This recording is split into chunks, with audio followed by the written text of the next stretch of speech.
SR9 news కి స్వాగతం. వరంగల్ ఈ సృష్టికి మూలం, ఈ సృష్టిలోని గొప్ప దృగ్విషయం మహిళలని అటవీ, పర్యావరణ, దేవాదాయ, ధర్మదాయ శాఖ మంత్రివర్యులు కొండా సురేఖ అన్నారు. మహిళల ప్రగతిపైనే ఈ దేశ ప్రగతి ఆధారపడి ఉందన్నారు.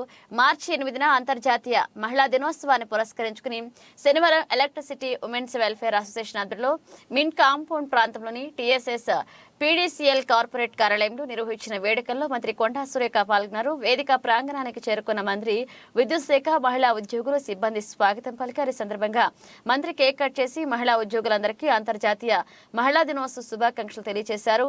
వారితో కలిసి గ్రూప్ ఫోటో, సెల్ఫీలు దిగారు. రానున్న మార్చి 8న అంతర్జాతీయ మహిళా దినోత్సవాన్ని పురస్కరించుకుని మహిళలకు శుభాకాంక్షలు తెలియజేశారు. అనంతరం మహిళా ఉద్యోగులను ఉద్దేశించి మంత్రి ప్రసంగించారు. అక్కగా, చెల్లిగా, భార్యగా, తల్లిగా ఈ సమాజంలో మహిళల పాత్ర చాలా గొప్పదని మంత్రి అన్నారు. ప్రతి వ్యక్తి మహిళల పట్ల గౌరవం, మర్యాదలతో వ్యవహరించాలని సూచించారు. భర్త భార్యకు సరైన గౌరవం ఇస్తేనే అతనికి సమాజంలో గౌరవం లభిస్తుందన్నారు. నాడు ప్రధాని రాజీవ్ గాంధీ అమలు చేసిన రిజర్వేషన్ల వల్లనే తాను ఎంపీపీ అయ్యి తర్వాత కాలంలో ఎమ్మెల్యే, మంత్రిగా ప్రస్థానం సాగిస్తున్నానని మంత్రి సురేఖ అన్నారు. వచ్చే పార్లమెంట్ ఎన్నికల్లో UPA ప్రభుత్వం అధికారంలోకి వస్తే చట్టసభల్లో మహిళలకు 30% రిజర్వేషన్లను అమలు చేస్తూ మహిళా సాధికారతకు నిజమైన అర్థాన్ని ఆచరణలో చూపిస్తామన్నారు మంత్రి.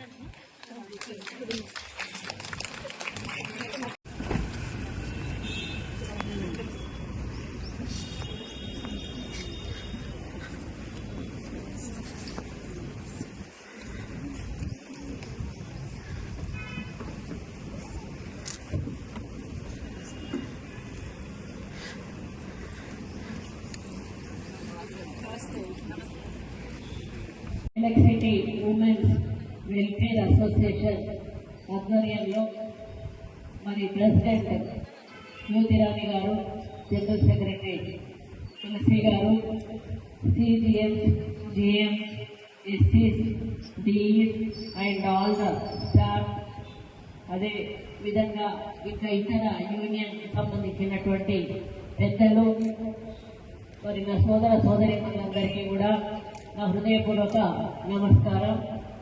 మామూలుగా 8th నాడు ఉమెన్స్ డే సెలబ్రేషన్స్ చేసుకుంటారు.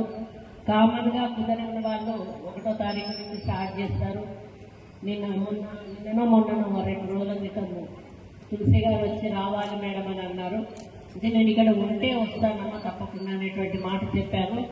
లక్కీగా నేను ఈరోజు ఇక్కడ ఉండడము, మీ దగ్గరికి వచ్చి ఈ కార్యక్రమంలో అడ్రస్ చేసే అవకాశం నాకు రావడం చాలా హ్యాపీగా ఉంది. ఇంకొక విషయం ఏంటంటే, నేను మినిస్టర్గా ఈ దగ్గర నుంచి పబ్లిక్ ప్రోగ్రామ్స్ దేనికి కూడా వెళ్ళలేదండి. ఎందుకు అంటే నాకు ఈ సన్మానాలు, ఈ పొగడతలు ఇవన్నీ కూడా నాకు నచ్చవు.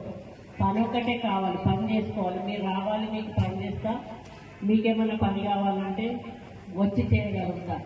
కానీ నాకేంటంటే సన్మానం అనేది ఈరోజు వరకు నా కాన్స్టిట్యున్సీలో కూడా నేను సన్మానానికి ఎవరికి సమయం ఇవ్వలేదు.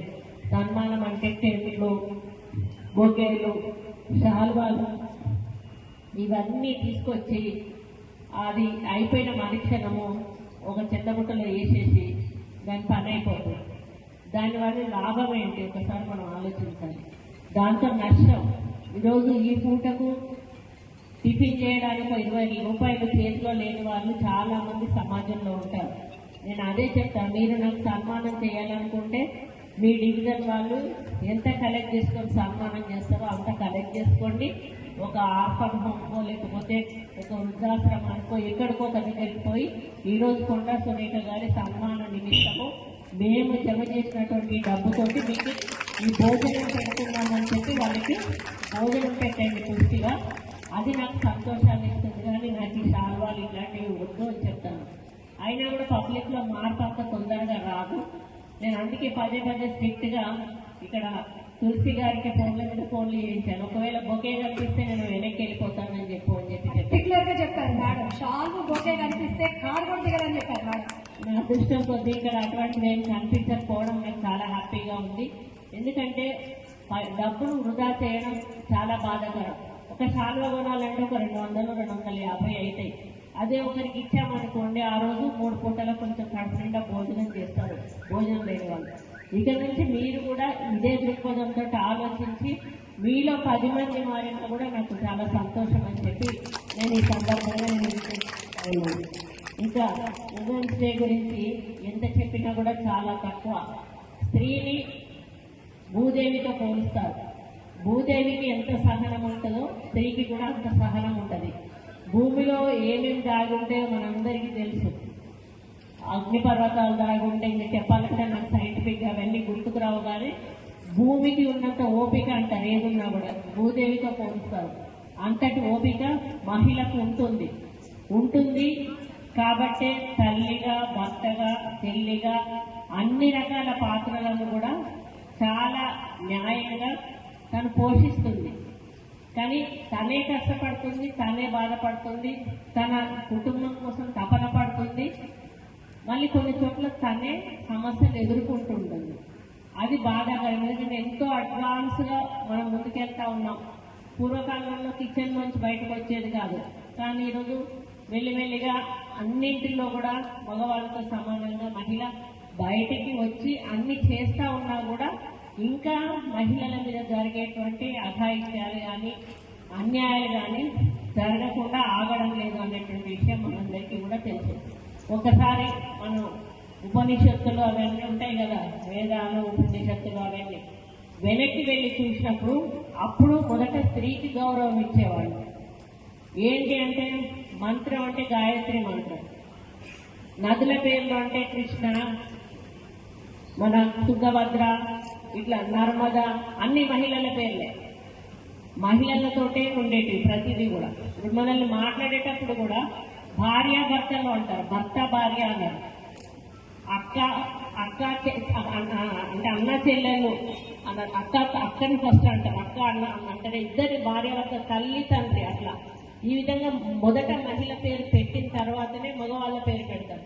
అంటే మొదటి నుంచి కూడా మహిళలకు ఇచ్చే ఇంపార్టెన్స్ ఇచ్చుకుంటూనే ఒక పక్క ఇబ్బందులు జరుగుతూనే ఉన్నాయి. ఆ ఇబ్బందులు జరగకుండా తగ్గాలని కోరుకునేదే మనం అందరం కూడా. కానీ దేని వల్ల జరుగుతున్నాయి మనందరికీ కూడా తెలుసు. ఈరోజు ఉన్నటువంటి ఈ యొక్క సెల్ ఫోన్ల వల్ల అవి ఇంకా రోజు రోజుకి పెరిగిపోతూ ఉన్నాయి, కానీ తరగడం లేదు. తగ్గించాల్సిన బాధ్యత మనందరి మీద కూడా ఉంది అని చెప్పి నేను తెలియజేస్తాను. ఇంకొక విషయం, అత్త కోడలుగా ఉన్నప్పుడు బాధపడతాడు పాపం. ఆమె అత్త అయినాక కోడల్ని బాధపడతాడు. వచ్చిన సమస్య అది. అత్త ఒక ఇంటి కోడలేని ఒక సామెత ఉన్నది.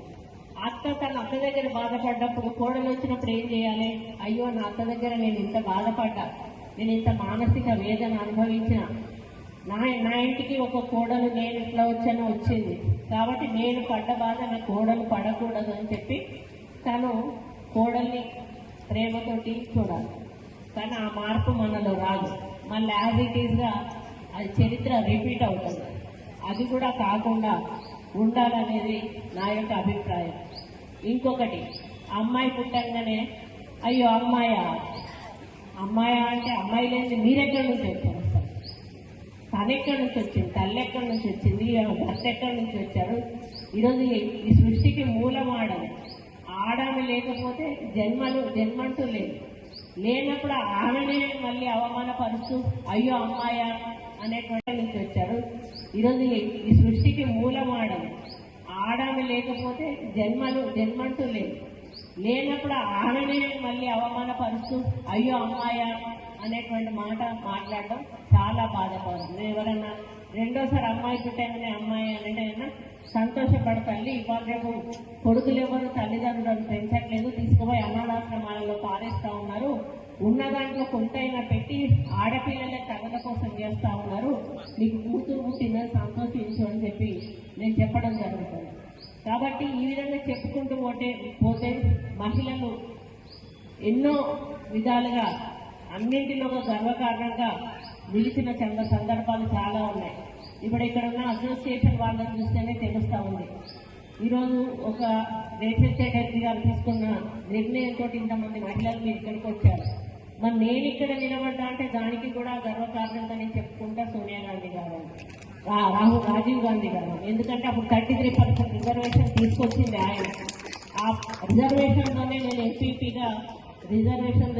అయిన తర్వాత నేను ఎమ్మెల్యే అయ్యాను. ఇంకా ఈసారి మళ్ళీ మన యూపీఏ ప్రభుత్వం వచ్చినట్టయితే చట్టసభల్లో కూడా 33% తప్పనిసరిగా రిజర్వేషన్ వస్తుంది. అప్పుడు మహిళల సంఖ్య చట్టసభల్లో పెరుగుతుంది, మహిళా మంత్రుల సంఖ్య కూడా పెరిగే అవకాశం ఉంటుందని కూడా నేను ఈ సందర్భంగా విజ్ఞప్తి చేస్తా ఉన్నాను. ఇలా చెప్పుకుంటూ పోతే చాలా ఉంటాయి మహిళల గురించి, కానీ మనం ఆచరణలో చూపెట్టాల్సిన బాధ్యత మనందరి మీద ఉంది. నేను ఒకటే చెప్తా ఉన్నాను, మనం వెళ్తా ఉంటే రోడ్డు మీద ఎవరైనా పక్కన ఒక ముసలోళ్ళు కూర్చొని ఉంటారు, చూస్తూ వెళ్ళిపోతూ ఉంటాం.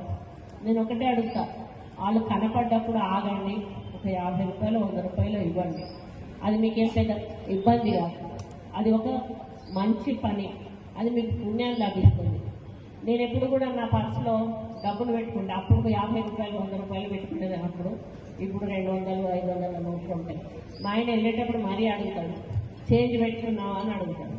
నేను పెట్టుకున్నాంట. నేను రాగానే ఆడవాళ్ళు ఎదురొస్తారు, మా ఊళ్ళోకి వెళ్ళంగానే ముసలి వచ్చి ఆ బిడ్డ ఒక 10 రూపాయలు ఇవ్వ, బిడ్డ ఒక 200 ఇవ్వ, మందులు కొనుక్కుంటే ఇక చేతులు పట్టుకొని వదిలిపెట్టారు. వెంటనే తీసి ఎంగనే వెళ్ళిపోతారు. అయితే మా ఎలక్షన్స్ అప్పుడు నేను వైఎస్ఆర్సీపీ నుంచి నిలబడ్డప్పుడు పరకాల బై ఎలక్షన్స్ వచ్చినప్పుడు అప్పుడు ఇన్ఛార్జిగా హరీష్ రావు గారు వేశారు. ఆయన వాళ్ళతో ప్రచారం చేసుకుంటూ రోడ్డు మీద వెళ్తుంటే ఒక ముసలావిడ గబగబ వచ్చి, సురేఖమ్మ పోతాంగా, సురేఖమ్మ పోతాం. వాళ్ళు లేదమ్మా మేము కారు గుర్తు అవసరం లేదు, పోండి అనేది అనగానే ఆయన హరీష్ రావు ఆగి, ఏమమ్మా ఎందుకు అడిగినావు అని అడుగుతా. సురేఖ వచ్చిందేమో అని అడిగినంటే, సురేఖ వస్తే ఎందుకు అని అడిగితే, ఏం లేదు అవ్వ వస్తే 500 1000 రూపాయలు మందులు కొనుక్కోవడానికి ఇస్తుంది, అందుకే అడిగినా అని అన్నాడట. మరి అదే నేను ఇస్తా తీసుకోవాలి, నేను ఇవ్వబోయాను. నేను నీ పైసలు నాకెందుకు అవ్వ వస్తుంది, అవ్వ వచ్చినప్పుడే ఆ అవ్వ ఇచ్చిన పైసలే తీసుకుంటా అని చెప్పి ఆ అమ్మ అన్నాను. అంటే అది వాళ్ళ మనసుల్లో ఆ విధంగా నిలిచిపోతుంది. మనం ఎంత ఇచ్చామా అన్నది కాదు, వాళ్ళకు ఆపదలో ఆదుకున్నామా అనేది వాళ్ళకు మనసుల్లో గుర్తుండిపోతుంది. కాబట్టి ఇటువంటి చిన్న చిన్న కార్యక్రమాలు చేసుకోవడం కానీ, ఆర్ఫన్ హోమ్స్లో కానీ, ఓల్డ్ ఏజ్ హోమ్స్లో కానీ మీరు ఎవరినైనా అడాప్ట్ చేసుకోండి. ఆ మనిషి మీద మేము నెలకు ఒక 1000 రూపాయలు ఇస్తాం, ఒక 2000 ఇస్తాం అనేది మీరు ఒకటి పెట్టుకుంటే అది మీకు ఒక మంచి కార్యం అవుతుంది, పుణ్యకార్యం అవుతుంది. ఆ నిర్వహణ చేసే వాళ్ళకు కూడా కొంత బర్డెన్ తగ్గుతుంది. ఇట్లాంటి చిన్న చిన్న కార్యక్రమాలు చేయడం వల్ల చాలా మంచిది, మనకు మేలు జరుగుతుంది, సమాజానికి కూడా మనం సేవ చేసిన వాళ్ళం అవుతాము. ఇంకా చెప్పాల్సిన అవసరం లేదు. మనం రాజుల కాలంలో నుంచి కూడా చూస్తూ ఉన్నాం, మహిళలు యుద్ధాలు చేశారు. ఈరోజు భారతం రామాయణం ఈ 2 జరిగినాయంటే కూడా మహిళల వల్లనే జరిగినాయి. మళ్ళీ మహిళల వల్ల మంచి జరిగినాయి, చెడు జరిగినాయి. కాబట్టి ఇక ముందు రాబోయే రోజులు, ఎందుకంటే చాలా అడ్వాన్స్ టెక్నాలజీ వస్తూ ఉంది, దానివల్ల చాలా మంచి కంటే చెడు ఎక్కువగా జరుగుతూ ఉంది. దాంట్లో మహిళలను ఈరోజు మన కుటుంబ సభ్యులు స్వేచ్ఛగా మీరు వెళ్ళండి అని మన వెంట ఉండి, అంటే ఒక పురుషుడు వెనుక ఒక స్త్రీ ఉంటుంది విజయానికి, ఒక స్త్రీ వెనుక ఒక పురుషుడు ఉంటాడు. ఈరోజు నేను గర్వంగా చెప్తాను, నా విజయానికి వెంట నా భర్త ఉన్నాడు. ఈరోజు మీరు కూడా ఇక్కడ ఉన్నారు అంటే తప్పనిసరిగా మీ కుటుంబ బలం మీ వెనుక ఉంది కాబట్టి మీరు ఇక్కడ ఉన్నారు. వాళ్ళు మనల్ని మా బయటికి పంపినప్పుడు మన అత్తింటి పేరు, మన తల్లిగారింటి పేరు నిలబడే విధంగా, చరిత్రలో నిలిచిపోయే విధంగా మనం కార్యక్రమాలు చేయాలి. కానీ ఫలానా ఇంటి కోడలట ఇట్లా చేస్తూ ఉంది, ఫలానా ఇంటి కూతురట ఇట్లా చేస్తూ ఉంది అనేటువంటి మాట మచ్చ మనకు కానీ మన కుటుంబానికి రాకుండా చూసుకోవాల్సిన పూర్తి బాధ్యత మనందరి మీద కూడా ఉంది. ఈరోజు మనం ఏదో క్షణికావేశానికి అనాలోచితంగా ఏదైనా చిన్న పొరపాటు చేస్తే అది జీవితకాలం కూడా మనల్ని వెంటాడుతుంది. మనల్ని వెంటాడితే పర్లేదు, మన పిల్లలను, వాళ్ళ పిల్లలను, ఇదంతా కూడా వెంటాడుతూ ఉంది. అట్లాంటివి మనం కోకలలుగా ఈరోజు చూస్తూ ఉన్నాం. అంటే విజ్ఞప్తి చేస్తా ఉన్నా ఇక్కడ ఉన్నటువంటి సోదర సోదరి వాళ్ళందరికీ కూడా మనం ఒక బాధ్యతాయుతమైనటువంటి మహిళగా, తల్లిగా, భార్యగా, కోడలిగా అన్ని రకాల పొజిషన్స్లో ఉండి మనం ఈరోజు బయటకు వచ్చి బాధ్యతాయుతమైనటువంటి ఈ యొక్క ఉద్యోగాలను చేస్తున్నప్పుడు అంతే బాధ్యతతో మన చేసే పని మీద దృష్టి పెడుతూ ఆ పనికి న్యాయం చేస్తూ మన కుటుంబాన్ని మన అలసిపోమనం ఇంటికి పోగానే మన అన్నలు ఉన్నారు మంచిగా మొహం కట్టుకుంటారు లింగి కట్టుకుంటారు కుర్చీల కాలు మీద కాలేసుకొని కూర్చొని ఇంటికి తీసుకురా అంటారు. వీళ్ళ పిల్లలు కూడా పోయి జాబ్ చేసే వస్తారు. కానీ మరి వీళ్ళు మాత్రం లేచి ఇంత టీ పెట్టి మనకి ఇయ్యారు. ఆ మార్పు తీసుకురంటన్నా దయచేసి మీరు. ఎందుకంటే అమెరికాలో భార్య భర్తలు అందరూ కలిసి పనులు చేసుకుంటారు. మాకు